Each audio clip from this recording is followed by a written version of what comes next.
எங்கும் எதிலும் தமிழக வெற்றி கழக கொடி. தற்போது இணையத்தை கலக்கி வரும் வைரல் வீடியோ. தலைவர் விஜய் அவர்கள் தமிழக வெற்றி கழகம் என்னும் அரசியல் கட்சியை தொடங்கி சிறப்பாக வழிநடத்தி வருகிறார். மக்களிடமும் தமிழக வெற்றி கழக கட்சியானது மிகவும் வரவேற்பை பெற்று வருகிறது.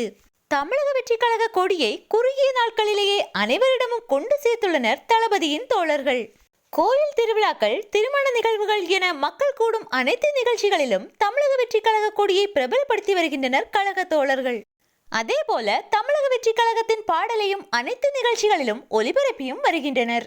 குறிப்பாக கல்லூரிகளில் தமிழக வெற்றி கழக கொடி பாடல் இல்லாமல் தற்போது எந்த ஒரு நிகழ்ச்சியும் நடப்பது இல்லை என்று சொல்லும் அளவிற்கு அனைத்து கல்லூரிகளிலும் தமிழக வெற்றி கழக பாடலானது பிரபலமாகி வருகிறது. இப்படி வேறு எந்த கட்சிக்கும் கிடைக்காத ஒரு வரவேற்பு தளபதியின் தமிழக வெற்றி கழகத்திற்கு கிடைத்துள்ளது. இந்நிலையில் விநாயகர் ஊர்வலத்தில் தமிழக வெற்றி கழக கொடியை பறக்கவிட்டது தற்போது சமூக வலைதளங்களில் மிகவும் வைரலாகி வருகிறது. இதுபோன்று வேறு எந்த ஒரு அரசியல் கட்சிக்கும் சாத்தியமில்லை. குறைந்த நாட்களிலேயே அனைத்து மக்களிடமும் கொடியும் பாடலும் மிகவும் பிரபலமாகி உள்ளது. இது தளபதியின் தோழர்களால் மட்டுமே சாத்தியம். கடைசியாக அவர் நடத்திய மதுரை மாநாடு மிகப்பெரிய எழுச்சியை கொடுத்துள்ளது. விஜயின் வளர்ச்சி எதிர்க்கட்சிகளுக்கு பெரும் தலைவலியாகவே மாறி வருகிறது.